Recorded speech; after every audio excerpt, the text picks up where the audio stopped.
Welcome to the evening show with Jackie Brambles. This is the home of great conversations with your favourite artists and living legends of the 70s, 80s and 90s. Tonight we are most firmly in the 70s, and as you may well have gathered from our opening track, Fox on the Run, which was a number 2 hit in 1975, tonight's special guest is from that glam rock powerhouse band Sweet, and it's a welcome to Andy Scott. Hello. Been a while, isn't it? I would say so. Let's not add up the numbers. No, but we're still here. I know, amazing, absolutely amazing. And you're still here and coming out with a new single and going on a big old tour. A lot going on. Yeah, there is. We do a hell of a lot in Europe still. We don't do so much here, but we've managed to build the tours that we do into something quite special. We're almost doing the gigs that we used to do, you know, when the original band was winding down at the end of the 70s. So it was, it's quite something these days, you know, at my age to still be, you know, relevant, if you like, you know. Absolutely. And still have those audiences. And I expect when you're looking out from the stage, you're seeing lots of different generations looking back at you. Yeah, we used to think it was, you know, no dad, you know, somebody dragging their kid along. Yeah. But it's not. It's, I think with the internet and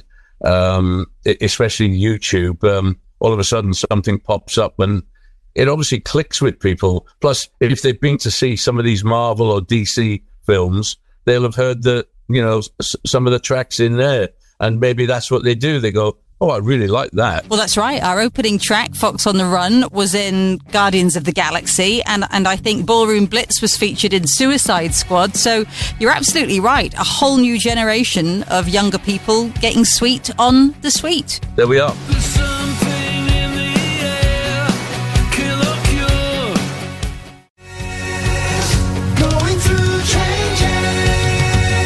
That's Changes, the new single from Sweet. Let's also mention, Andy, a couple of gigs coming up. You're having a 2-night birthday bash at the end of June in Portmeirion on the 29th and 30th, and then in Blackpool in early August for the Rebellion Festival. And I know you're spending lots of time, as you mentioned, away in Europe as well. So any footy fans who are off to the Euros, keep an eye out for Sweet during your visits to the beer festivals. Right, well, Andy, as you know, we love to get the backstory from our guests. In your case, on how you came to be the artist who went on to be a part of the Sweet, as you were all first known. So let's start way back in childhood. Did you grow up in a particularly musical household? My mum and dad, we were a very musical family. Right. And both my mum and dad were really good singers, and so we had everything from Mario Lanza to Jim Reeves being played rather a lot. Welcome to my world, with you in mind. A lot of it kind of seeps in. So would you remember then, as you got a bit older, the first record you would have bought for yourself? It was The Frightened City by The Shadows. Oh, Shadows, fairly popular as a first record choice amongst our guest artists. My brother and I, my stepbrother and I, we both had the tennis rackets in front of the mirror in the bedroom, you know, doing the move, you know. Pretending that you were one of Hank's lads in The Shadows. Yeah, exactly. Yeah.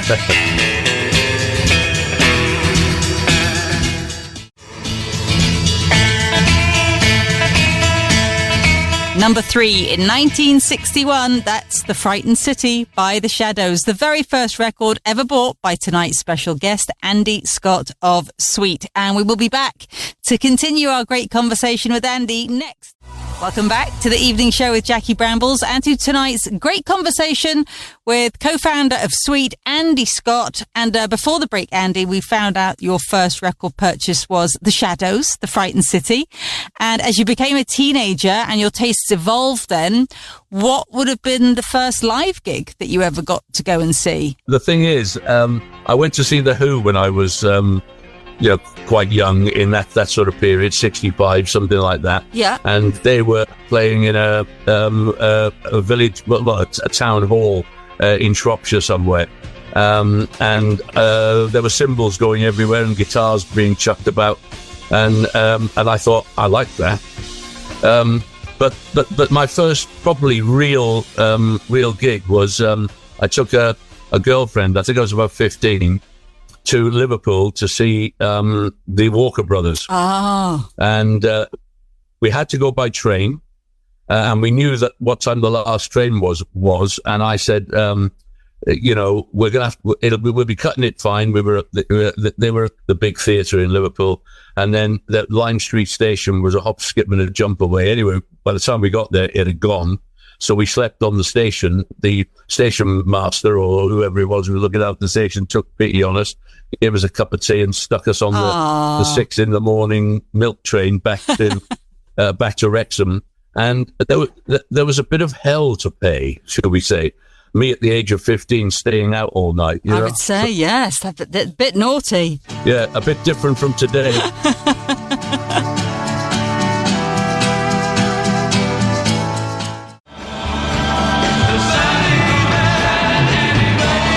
Number 1 in 1966, The Sun Ain't Gonna Shine Anymore, from the Walker Brothers, the first big gig for tonight's special guest, Andy Scott of Sweet, and the first big telling off too, for keeping his date out all night after missing the last train home.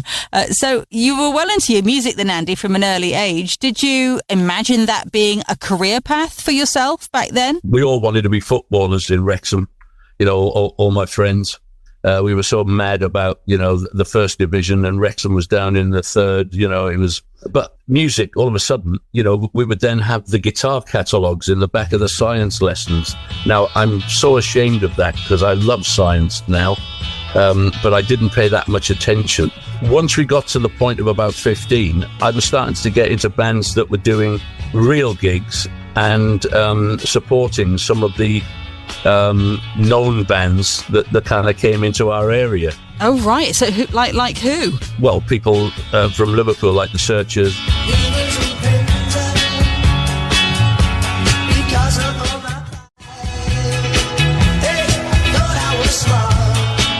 But eventually I got into a band that won Huey Green's Opportunity Knocks. And the first thing that we were given was to support Jimi Hendrix on his first tour of Britain. No. Yeah, we did the northern gigs with him, and he was absolutely out of this world. It changed my whole thoughts, because I was in a northern soul band. Yeah. You know, played Stax, and I loved all that, Stax and Motown and things. But the place that we were playing usually had bands like the Drifters and the Temptations coming to play in Manchester. And what was he like as a person to tour with, Jimi Hendrix? Didn't really talk to him much. Spoke to Mitch, the drummer.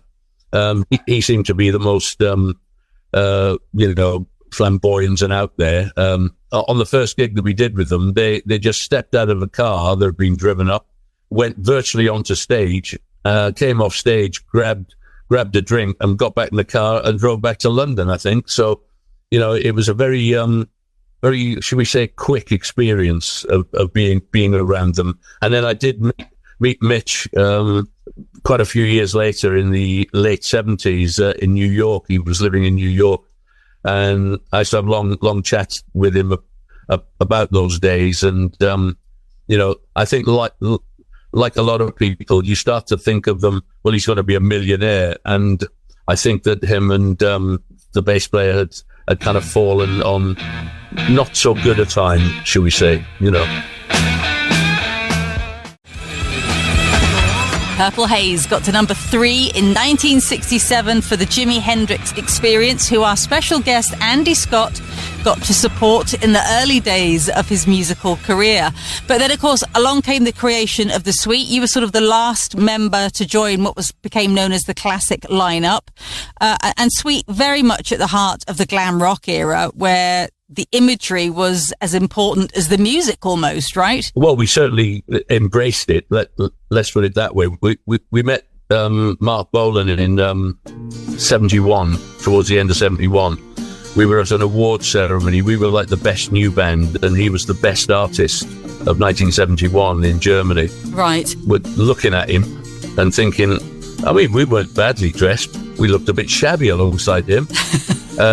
And he had all this stuff sparkling in his hair and a little bit under his eyes, and in the bar later we got chatting to him. He was really nice, he taking the mickey out of us, and but he didn't. He was, and I remember seeing him back in the days where him and his bongo player used to, sit down and do like half an hour while bands were changing behind them, that kind of thing. Oh. I remember we did a gig with Traffic, the Elastic Band, where there was a band called Quintessence and Tyrannosaurus Rex on as well. Oh my goodness! So it was, it was an interesting moment in Wolverhampton, and it was one of those stages where it had to spin round.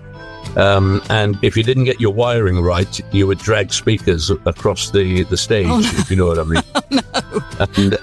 And I remember the guys from Traffic were wiring their PA, and somebody rushed up to them and basically said, I think you need to change your wiring, because when the stage comes round, that speaker on the left is going to be dragged across to the right. And they then realized what they had to do, so It was great. Great days. Do you remember sort of the first time you got onto Top of the Pops, and the first time it dawned on you, oh my goodness, we're famous? I don't think getting on Top of the Pops equates to being absolutely famous the very first time. I remember Brian being magnificent. He was the archetypal, right? Cameras, the other three of us were a little bit like, you might as well have put some stone statues there. Yeah. We were just a little bit, when a camera came, smile a bit, hello. But the reality of the band was not like that. We definitely had a little bit of fire in us. Yeah.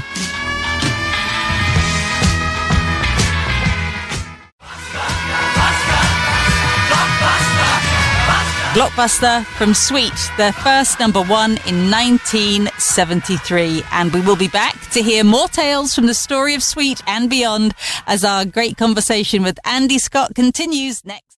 Welcome back to the evening show with Jackie Brambles, where we are cozying on in with tonight's special guest, co-founder of Sweet, Andy Scott. Before the break, Andy, we were talking about that very first Top of the Pops you appeared on. And wow, you were certainly in stellar company. Wizard, Elton John. Oh, I remember so many bands at Top of the Pops and in the bar afterwards. I really loved Roy Wood, I have to tell you. I love the man. David Bowie was on that show. Elvis Presley, Cat Stevens, Free. I mean, it's just such cracking music. Was that Starman? That was the Genie. So he was at number 2 and you were at number 1. Well, there's a story. It's the same guitar riff in Genie as it is in Blockbuster, just played slightly differently. And the other little nuance was, when I first heard his record that was coming out a week before ours, I went, that's our guitar riff. And his record was coming out before ours. It was played slightly differently. He was playing it a little bit more like the old blues players or the Yardbirds. And ours was a little bit more freeform, with it ringing out, Yes. But nobody seemed to notice. Nobody at our record company noticed. We were both with RCA Records and both went flying up the charts. And I really didn't believe at that point we would get to number 1, but we did. And there are pictures of us in the dressing room at Top of the Pops afterwards that appeared in like Melody Maker and things like that, which I'm probably not that proud of anymore. That standing there with a Magnum bottle of champagne on my head, there you go.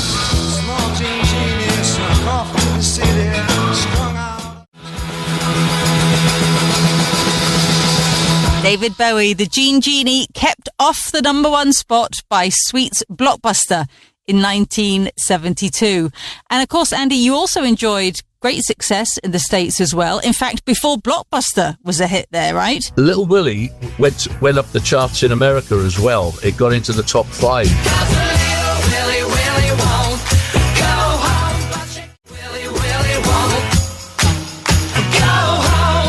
I think it was a crossover record. Because there were so many bands that had all manner of. It didn't matter. Look, music doesn't matter.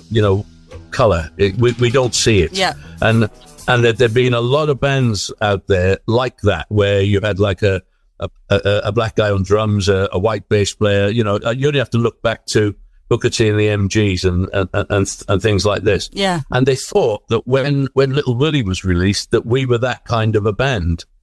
And it went in the R&B charts, it went in the Billboard charts, and I think when they saw a photograph of the band, it didn't quite equate.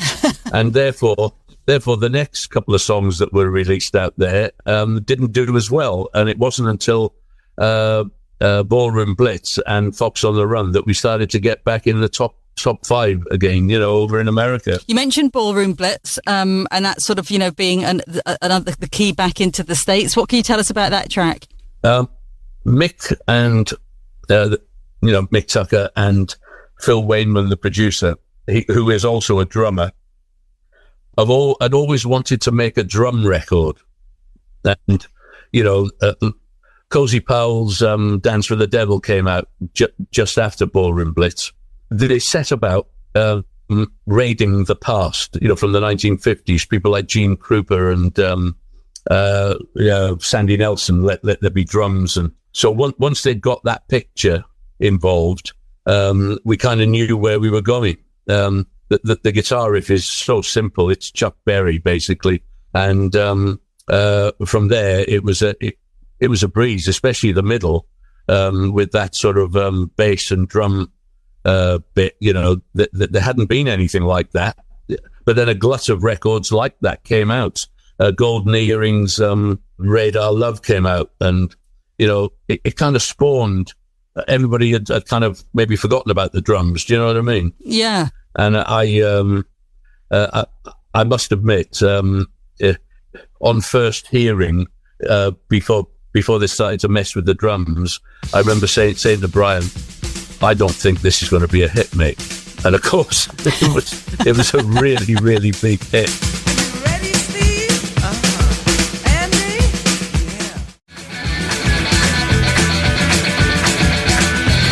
Yeah. Number 2 in 1973 for Sweet. That's Ballroom Blitz. Well, before we let you go, Andy, we're going to get you to pick our final track of the Great Conversation Hour. It's a big ask, of course, to come up with a favourite. So we're really just looking for a track that you find yourself returning to often, because you just know it's always going to affect you in the same way and put you into the headspace you're seeking. What about God Only Knows, the Beach Boys? Oh, great track. And why would you choose that one? I find it's the right thing to settle down on an aeroplane with. Also, more so than Good Vibrations, when I listen back as a record producer, songwriter, musician, vocalist, all that kind of stuff, yeah, I still don't know how he got all of that into one record at that time scale in the mid-60s. And I'll bet you the Beatles don't know how he did it either. You know, honestly, it is one of the most perfect recordings and sounds. Yeah. We live in a digital age, but I've not heard anything in this age where you can have hundreds of tracks as good as that. Still, you know.